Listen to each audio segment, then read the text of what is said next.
Assalamualaikum warahmatullahi wabarakatuh. Kami dari kelompok 4 untuk ingin menjelaskan siklus Rankine pada LTU. Next, Kang.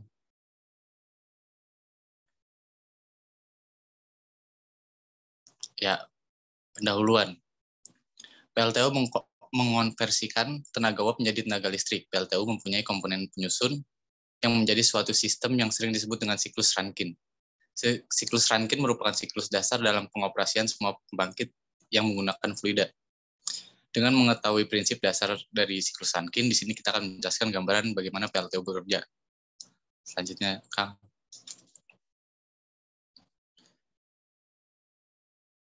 Ya, di sini ada gambar skema kerja PLTU. Berdasarkan gambar di atas ini, maka Anda dapat melihat bahwa terdapat 4 komponen penting yang menyusun siklus ini. Komponen-komponen penyusun dari siklus ini antara lain turbin uap, kondensor, pompa, dan boiler. Selanjutnya adalah penjelasan tentang komponen tersebut. Next, Kang. Nah, selanjutnya ada turbin uap. Ya, penjelasannya bisa dibaca sendiri untuk turbin uap. Nah, kerja turbin dihitung dengan dasar kesetimbangan massa dan energi untuk aliran steady. Seperti yang di bawah ini adalah E.3 sama dengan M.3 H3. Dan siklusnya ke kanan, dan di mana M. adalah laju aliran massa dari fluida kerja, kilo per second, dan W turbin, lalu laju kerja yang dihasilkan turbin, joule per second. H adalah entalpi, joule per second juga. Next, Kang.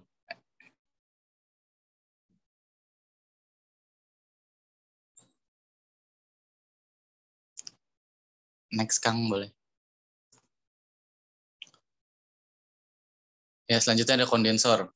Ya, kondensor merupakan komponen yang berfungsi untuk mengubah uap maupun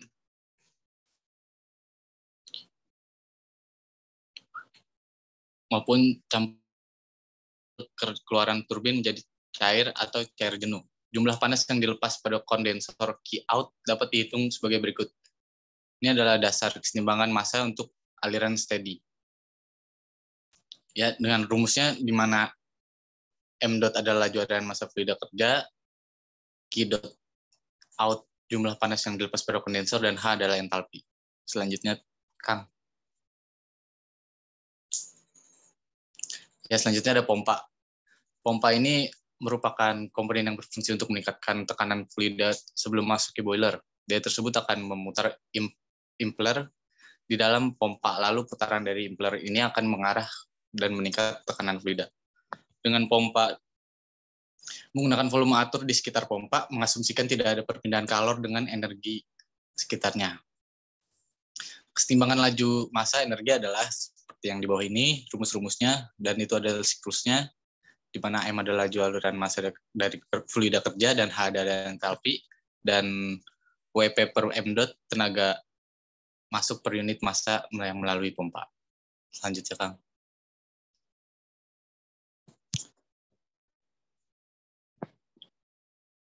Selanjutnya ada boiler. Boiler adalah bejana yang bertekanan dengan bentuk dan ukuran yang didesain menghasilkan uap panas atau stream. Fluida kerja siklus ketika cairan yang meninggalkan pompa pada kondisi 2 yang disebut air pengisian dipanaskan sampai jenuh dan diuapkan ke boiler dengan menggunakan volume atur yang melengkapi tabung boiler dan drum mengalirkan air pengisian dari kondisi kedua ke kondisi ketiga. Ini dari perpindahan panas pada boiler, Q dapat dihitung dengan rumusnya ada, dan M. aliran massa, Q ada transfer panas pada boiler, dan H adalah entalpi.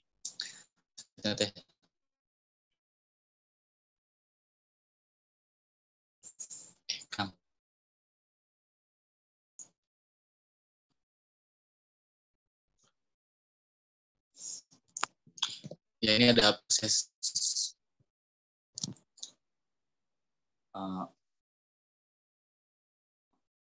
Kang Maul, apakah suara saya terdengar jelas, Kang?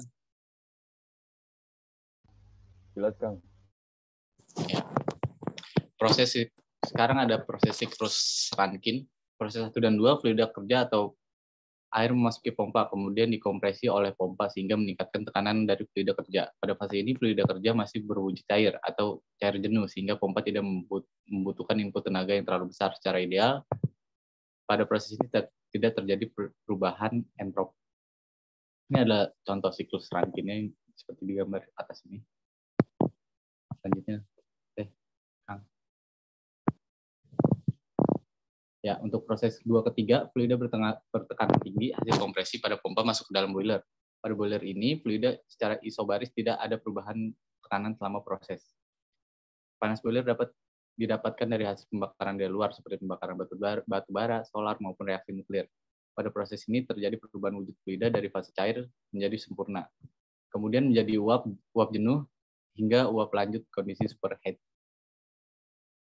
Untuk proses 3 ke 4, uap bertekanan bertemperatur tinggi dari boiler masuk ke dalam turbin uap. Pada proses ini terjadi ekspansi secara isentropik ideal akibat pergerakan turbin.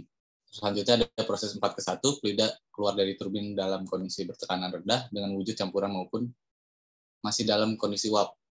Kemudian fluida tersebut masuk dalam kondensor dan mengalami proses kondensasi, mengubah fluida menjadi cair maupun cair jenuh. Pada proses ini tidak terjadi perubahan tekanan fluida atau isobaris. Fluida ini nantinya akan kembali menuju pompa dan terus berlanjut. Selanjutnya,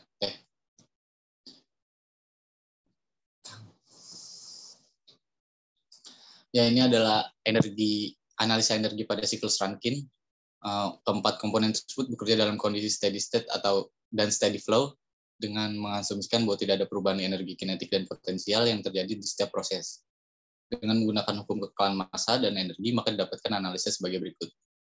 Bisa dilihat di bawah ini adalah pump, boiler, turbin, dan kondensor. Nah, sehingga efisiensi thermal siklus yang ini dapat dirumuskan sebagai berikut di bawah ini, dan penjelasannya ada di bawahnya.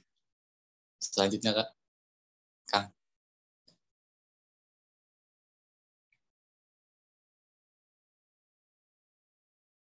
Ini adalah selanjutnya akan dibacakan oleh Kang Rizky Maulana.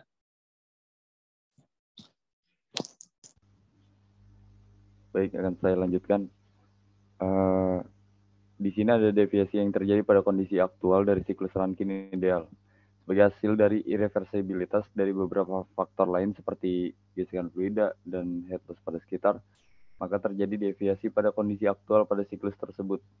Nah, deviasi pompa dan turbin dari keadaan awal yang isentropis dapat kalkulasikan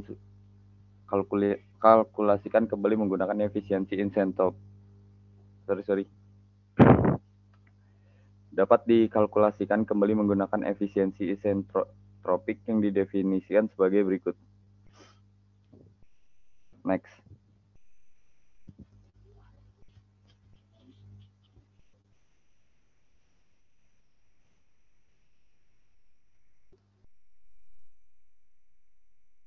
Nah, selanjutnya ada siklus Rankine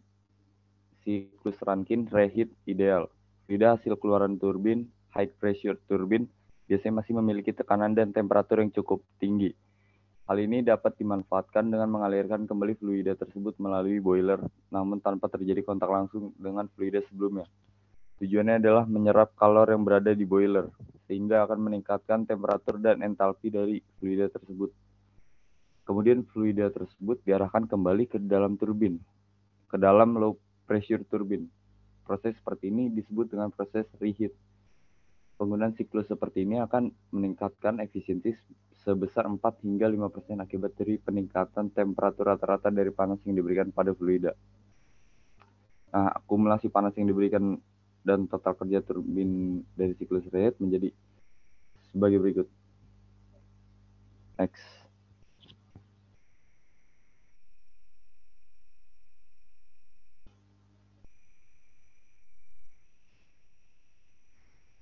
Berikutnya siklus Rankine regeneratif ideal. Proses regenerasi pada PLTU disempurnakan dengan mengekstraksi uap pada turbin pada beberapa bagian dan mengalirkan uap tersebut pada suatu heat exchanger yang sedang melakukan proses pemanasan air. Heat exchanger ini dapat disebut dengan regenerator atau feed water heater. Dalam hal ini, FWH juga membantu mengembalikan udara ketika terjadi kebocoran pada kondensor. Terdapat dua tipe feed water heater, yaitu open FWH dan close FWH. Yang pertama, open atau kontak langsung. Sebuah open FWH pada dasarnya adalah sebuah ruang pencampur atau mixing chamber antara uap yang terekstraksi dari turbin dengan feed water yang dihasilkan oleh pompa. Pada kondisi ideal, campuran tersebut akan berubah menjadi cair jenuh pada tekanan heater tersebut. Next. Masih open feed water heater, efisiensi thermal dari siklus ini akan meningkatkan hasil dari regenerasi dari FWH tersebut dengan meningkatkan rata-rata temperatur dari air sebelum memasuki boiler. Pada PLTU berkapasitas tinggi, rata-rata memiliki 8 FWH. Berdasarkan gambar yang di samping ini, panas dan kerja yang terjadi pada siklus Rankine regeneratif dengan satu feed water heater dapat diekspresikan persatuan massa dari uap yang melalui boiler sebagai berikut. Next.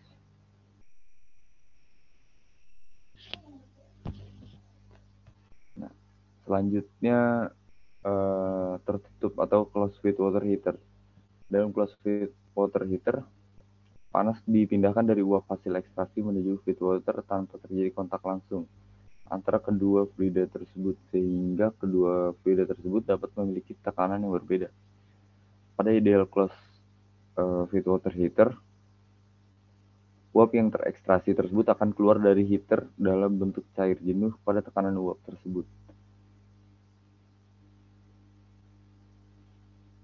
Next.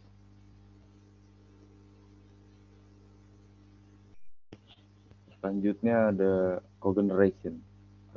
Proses cogeneration. Banyak sistem dan industri memberikan energi input dalam bentuk kalor atau heat.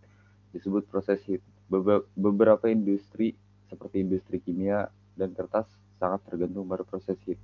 Proses ini secara khusus disuplai oleh uap pada 5 hingga 7 atmosfer dan 150 hingga 200 Celcius. Proses seperti ini memerlukan daya listrik yang cukup besar, sehingga hal ini membuat pendekatan secara ekonomi dan teknik untuk menggunakan potensial kerja yang telah ada untuk digunakan pada proses heat. Hal ini disebut cogeneration.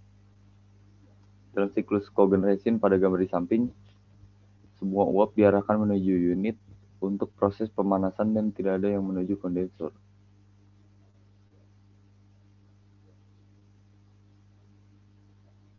Selanjutnya kombinasi siklus uap dan gas. Pada siklus gas, turbin secara khas beroperasi pada temperatur yang lebih tinggi daripada siklus uap. Maksimum temperatur untuk masuk fluida pada turbin berkisar 620 Celcius untuk PLTU modern. Namun lebih dari 1425 Celcius untuk PLTG atau pembangkit listrik tenaga gas.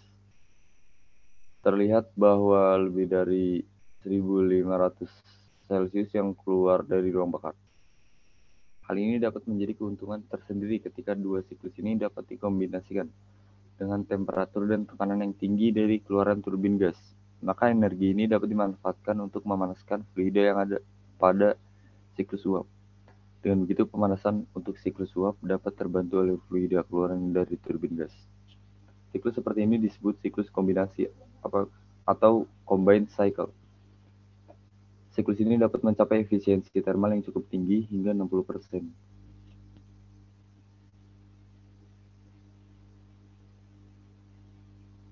Berikut ada beberapa referensi yang kita ambil untuk pembentukan penelitian ini.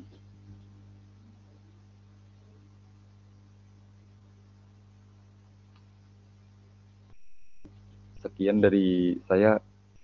Selebihnya saya serahkan ke Kang Ezra. Ya, terima kasih. Sekian dari kelompok kami presentasi tentang siklus Rankine pada PLTU. Selanjutnya, Teh. Selanjutnya ada nama kelompok dari kelompok 4, yaitu ada saya sendiri, Ezra Fazela, dan Muhammad Rizky Maulana. Dan ada Bayunida Ardiansyah, Tias, dan Ilham. Ketiganya sedang ada halangan untuk ikut presentasi secara Zoom ini, jadi sekarang cuma ada kita berdua aja. Sekian dari kelompok kami. Assalamualaikum warahmatullahi wabarakatuh.